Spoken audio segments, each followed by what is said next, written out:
ബംഗാൾ മുഖ്യമന്ത്രി മമതാ ബാനർജി തൻ്റെ അനന്തരാവകാശിയായി കാണുന്നത് അഭിഷേക് ബാനർജിയാണ്. അനന്തരവനാണെന്നാണ് പറയുന്നത്. മമതയ്ക്ക് മക്കളില്ല എന്നാണല്ലോ നമ്മളൊക്കെ ധരിച്ചിരിക്കുന്നത്. ഏതായാലും മകനെപ്പോലെ അവർ എടുത്തു വളർത്തുകയോ ഒക്കെയാണ് അഭിഷേക് ബാനർജി. ചില ആളുകൾ അപവാദമൊക്കെ പറയുന്നുണ്ട്, അതിൽ വലിയ കാര്യമൊന്നുമില്ല. ഏതായാലും അനന്തരാവകാശി അഭിഷേക് ബാനർജിയാണ്, മകനാണ്, വളർത്തുമകനാണ്.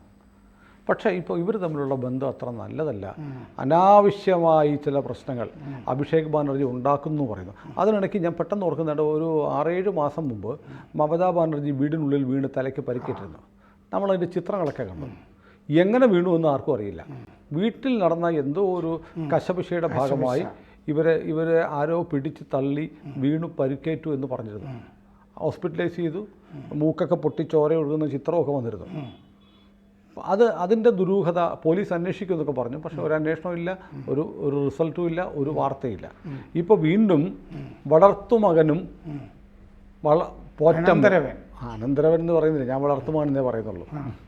അനന്തരവൻ വളർത്തുമകൻ എന്തെങ്കിലും ആട്ടെ, അവർ തമ്മിലുള്ള ബന്ധം അത്ര നല്ലതല്ല എന്ന് പറയുന്നു. ശരിയാണോ? വളരെ വഷളാണെന്ന് റിപ്പോർട്ടുകളുണ്ട്. ഇവിടുത്തെ മാധ്യമങ്ങൾ പറയുന്നില്ലെന്നല്ലേ ഉള്ളൂ. കൽക്കട്ടയിലെ മാധ്യമങ്ങളൊക്കെ ഇതുകൊണ്ട് നിറഞ്ഞിരിക്കുകയാണ്.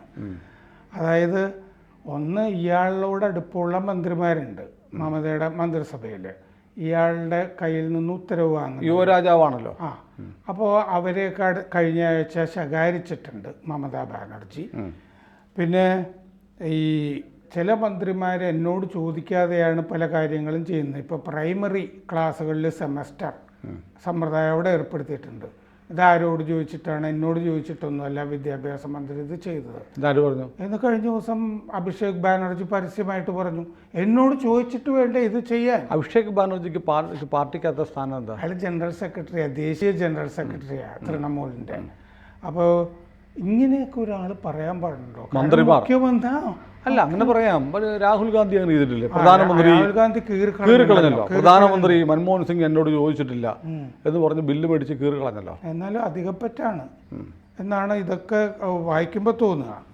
പിന്നെ ആർജി കർ കോളേജ് കേസിൻ്റെ അകത്ത് മറ്റേ ബലാത്സംഗ കേസ്, ഡോക്ടറെ, അപ്പോൾ ആ കേസിനെ തുടർന്ന് കുറേ കലാകാരന്മാർ മമതാ സർക്കാരിനെ വിമർശിച്ചിരുന്നു. ആ കലാകാരന്മാരെ ഇങ്ങനെ എണ്ണിവെച്ച് അവരൊരു പരിപാടിക്ക് നമ്മൾ വിളിക്കരുത് എന്ന് TMC തീരുമാനിച്ചു. സർക്കാരിൻ്റെ പരിപാടിക്ക് ഉൾപ്പെടെ, സർക്കാരിൻ്റെ പരിപാടിക്ക് കേരളത്തിൽ ചെയ്ത പോലെ. ഇതൊക്കെ ഏതാണ്ട് ഒരുപോലെയാണല്ലോ രാഷ്ട്രീയക്കാർ ചെയ്യുന്നത്. ആ കലാകാരന്മാരെ മുഴുവൻ ബോയ്ക്കോട്ട് ചെയ്യണമെന്നാണ് തൃണമൂല് തീരുമാനിച്ചിരുന്നത്. പക്ഷെ പാർട്ടി നേതാക്കളോടൊക്കെ അഭിഷേക് പക്ഷെ ചോദിക്കാതെ ചില കലാകാരന്മാരെയൊക്കെ വിളിക്കാനൊക്കെ തുടങ്ങി. പുതുവത്സര ആഘോഷം, ന്യൂ ഇയർ പ്രോഗ്രാമിനോടൊക്കെ.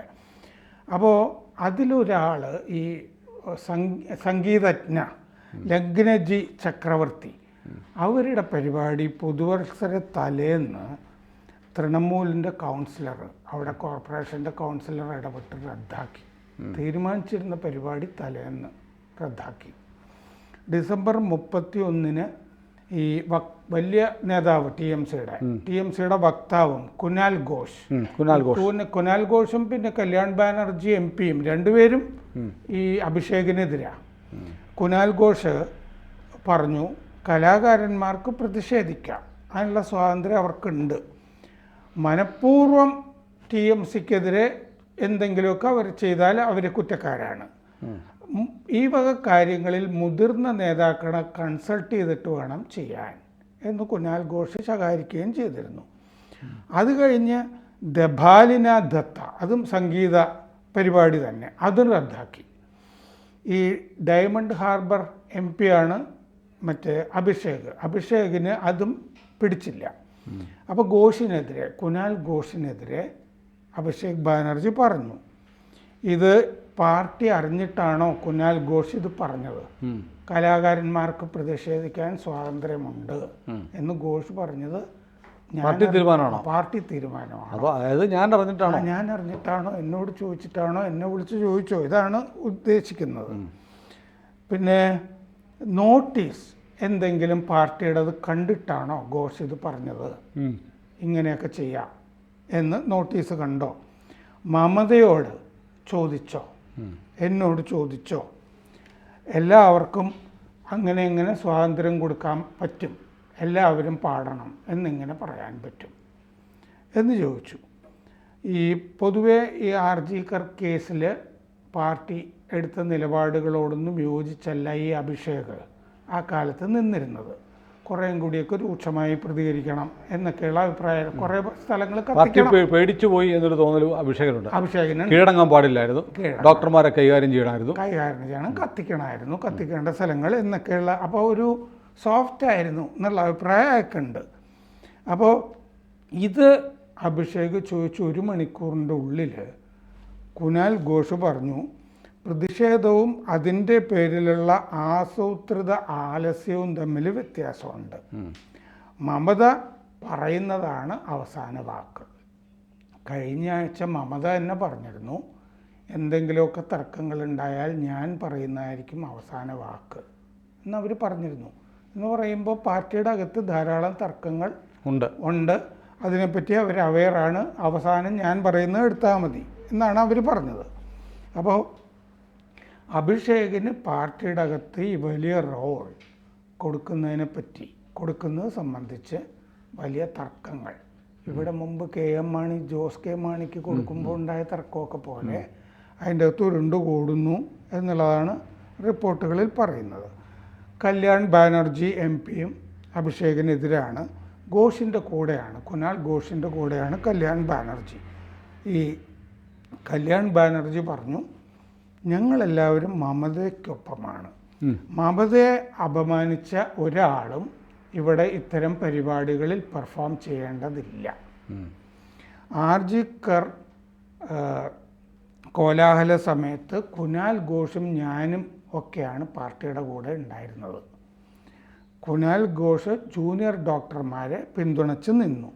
കോടതിയിൽ പോയി കാര്യങ്ങളൊക്കെ നോക്കിയത് ഞാനായിരുന്നു എന്ന് പറഞ്ഞാൽ ഇവനുണ്ടായിരുന്നില്ല. പിന്നെ ആ സമയത്ത് വേറെ എവിടെയായിരുന്നു എന്നാണ്. വ്യാഴാഴ്ച മമത മന്ത്രിമാരായിരുന്ന ബ്രത്യ ബസു, സ്നേഹസിസ് ചക്രവർത്തി എന്നിവരെ ശകാരിച്ചു. ഇത് അവർ എന്നെ സമ്മതിച്ചതായിട്ടും കൽക്കട്ട പത്രങ്ങളിലുണ്ട്. സാധാരണ മന്ത്രിമാർ അങ്ങനെ പറയാറില്ല, എന്നെ ശകാരിച്ചു എന്ന് സമ്മതിക്കാറൊന്നുമില്ലല്ലോ. ഇത് സ്നേഹസിസ് ചക്രവർത്തിയൊക്കെ സമ്മതിച്ചതായിട്ട് റിപ്പോർട്ടുകളിലുണ്ട്. പിന്നെ ബിർഭൂം ജില്ലാ മജിസ്ട്രേറ്റിനെയും ശകാരിച്ചു എന്ന് റിപ്പോർട്ടുകളിൽ പറയുന്നുണ്ട്. ആ മജിസ്ട്രേറ്റ് അഭിഷേക് ബാനർജിയുടെ കൂടെ നിന്ന് ആളാണ്. അതുകൊണ്ടാണ് അതായത് മമത ഇപ്പം വന്നിട്ട് അനന്തരവൻ്റെ നിലപാടുകൾക്കെതിരെ തിരിയുന്നു എന്നാണ് മൊത്തം ഈ പല സംഭവങ്ങളിൽ നിന്ന് തെളിയിക്കുന്നത്. അങ്ങനെ സംഭവിക്കുമോ? അങ്ങനെ സംഭവിച്ചിട്ടുണ്ട്. അപ്പോൾ ബിർഭൂമിലെ പാർട്ടി നേതാവ് അനുബ്രത മണ്ഡലിനെതിരെ മമത ഈ ശകാരവാക്കുകൾ ചൊരിഞ്ഞിട്ടുണ്ട്. എന്തുകൊണ്ട്? അനുബ്രത മണ്ഡല് ഈ അഭിഷേക് ബാനർജിയുടെ കൂടെയാണ്. ഈ അനുബ്രതയും അഭിഷേകിനൊപ്പമാണ്. സെപ്റ്റംബറിൽ ജയിലിൽ നിന്ന് പുറത്തു വന്ന ആളാണ് ഈ ബിർഭൂം നേതാവ് അനുബ്രത മണ്ഡൽ എന്ന് പറഞ്ഞാൽ ഗുണ്ടയാണ്. എന്ത് കേസാണെന്ന് പറഞ്ഞിട്ടോ? ഇല്ല, കേസ് എന്താണെന്നൊന്നും പറഞ്ഞിട്ടില്ല. ജയിലിലായിരുന്നു. ഈ വിദ്യാഭ്യാസ മന്ത്രി പ്രൈമറി ക്ലാസ്സുകളിൽ സെമസ്റ്റർ പ്രഖ്യാപിച്ചതിനെതിരെ. മനസ്സിലായില്ല. പ്രൈമറി ക്ലാസ്സുകളിൽ സെമസ്റ്റർ സിസ്റ്റം ഡിഗ്രി നമ്മളിവിടെ ഗ്രാജുവേഷൻ ലെവലിലാണ്. അതെ, സാധാരണഗതിയിൽ നമുക്കിത് മനസ്സിലാവില്ല. ചെറിയ കുട്ടികൾക്കൊക്കെ സെമസ്റ്റർ സമ്പ്രദായം പാസാക്കുക, അത് അഭിഷേക് ബാനർജി പറയുന്ന ശരി. എന്തിന് 6 മാസം കഴിയുമ്പോഴത്തേ അവരെ LKG-കാരനെ UKG ആക്കുമോ? അവർക്കൊരു പാകത വരണ്ടേ? അതെ, ഇത്തരം സമ്പ്രദായങ്ങളൊക്കെ മനസ്സിലാകാൻ കുട്ടികൾക്ക്. സെമസ്റ്റർ എന്ന് പറയാനോ നിങ്ങൾക്ക് നാവ് തിരിയത്തില്ല, എന്താണെന്ന് തന്നെ മനസ്സിലാവില്ല. അപ്പോൾ വിദ്യാഭ്യാസ മന്ത്രിക്കെതിരെ അഭിഷേക് ബാനർജി പൊട്ടിത്തെറിച്ചിട്ടുണ്ട്. എന്നോട് ചോദിക്കാതെ, ചീഫ് സെക്രട്ടറിയോട് പറയാതെ ഇതെന്തിനു ചെയ്തു എന്ന് കഴിഞ്ഞ ദിവസം ചോദിച്ചു. അല്ല, അതൊരു പ്രസക്തമായ ചോദ്യമാണ്. ഒരു ഗവൺമെൻറ്റിൻ്റെ തീരുമാനങ്ങൾ ചീഫ് സെക്രട്ടറി അറിയണ്ടേ? ചീഫ് സെക്രട്ടറി അറിയാതെ ഒരു മന്ത്രിക്ക് ഇഷ്ടമുള്ള പോലെ ചെയ്യാന്നുണ്ടെങ്കിൽ ബംഗാളിൽ എന്ത് ഭരണമാണ് നടക്കുന്നത്? അപ്പോൾ സംഘടന അഴിച്ചുപണിയാണ് പൊതുവേ ഇതിൻ്റെ ഒരു റൂട്ട് കോസ് എന്ന് പത്ര റിപ്പോർട്ടുകളിൽ ആയിരിക്കാം. അതോടൊപ്പം തന്നെ മന്ത്രിസഭ അഴിച്ചുപണിയിലും ഉണ്ടായിരിക്കാം. മന്ത്രിസഭയിലെ മന്ത്രിമാരെല്ലാം തോന്നുന്നത് ചെയ്യുന്ന ഒരവസ്ഥ ഉണ്ടെന്നാണ് ഇപ്പോൾ തോന്നുന്നത്. ചീഫ് സെക്രട്ടറി പോലും അറിയാതെയാണ് ഒരു മന്ത്രി അവിടെ സ്കൂളുകളുടെ സെമസ്റ്റർ മാറ്റമൊക്കെ നടത്തുന്നു എന്ന് പറഞ്ഞാൽ പ്രൈമറി ക്ലാസ്സുകളിൽ ജില്ലാ പ്രസിഡന്റുമാരെ നീക്കണം, കുറേ പേര് നീക്കണം എന്ന് അഭിഷേക് ബാനർജിക്ക് ഉണ്ട് സംഘടനാ തെരഞ്ഞെടുപ്പൊക്കെ ആയിട്ട് ബന്ധപ്പെട്ട്. ലോക്സഭ തെരഞ്ഞെടുപ്പിലാണെങ്കിൽ 29 സീറ്റ് കിട്ടി, വലിയ കാര്യമായിരുന്നു. പക്ഷേ മോശമായ പ്രദേശങ്ങളിലെ ഒക്കെ വലിയ അഴിച്ചുപണി വേണമെന്ന് അഭിഷേക് ബാനർജിക്ക് ഉണ്ട്. പക്ഷെ പല നേതാക്കൾക്കും അങ്ങനെ ഇല്ല. അവരുടെ ചമച്ചകളൊക്കെ ആയിട്ട് നിൽക്കുന്ന ആളുകളെ മാറ്റണമെന്നില്ല. അപ്പോൾ സംഘടനാ തെരഞ്ഞെടുപ്പ്, സർക്കാരിൻ്റെ നടത്തിപ്പ്, മന്ത്രിസഭയിലെ അംഗങ്ങളുടെ നടപടികൾ, ഇതൊക്കെ ഈ അടിക്ക് കാരണമായിട്ട്. അല്ല, എല്ലാ ഏകാധിപതികളുടെയും കാര്യത്തിൽ ഇങ്ങനെയൊക്കെ സംഭവിക്കാറുണ്ട്.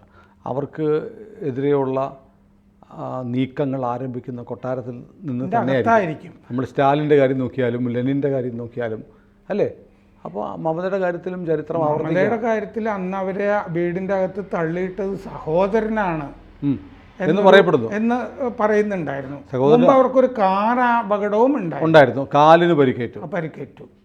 അത് പക്ഷേ ഇലക്ഷൻ ക്യാമ്പയിനിടയ്ക്ക് ഡോറിനിടെ പോയതാണെന്നൊരു വെർഷനാണ് പിന്നീട് വന്നത്. അത് ഈ വീണ് കഴിഞ്ഞപ്പോൾ അതങ്ങനെയല്ല, അത് കുഴപ്പം പിടിച്ച ഒരു അപകടമാണെന്നുള്ള റിപ്പോർട്ടുകളും വന്നിരുന്നു. ഏതായാലും മമതയുടെ കാര്യം അത്ര സുഖകരമല്ല, അകത്ത് ചില പ്രശ്നങ്ങളുണ്ട്, കൊട്ടാര വിപ്ലവമുണ്ട്. അതെ. കൂടുതൽ വാർത്തകളും വിശേഷങ്ങളും നിങ്ങളിലേക്ക് എത്താൻ ABC മലയാളം സബ്സ്ക്രൈബ് ചെയ്യുക, ബെൽ ബട്ടണും അമർത്തുക.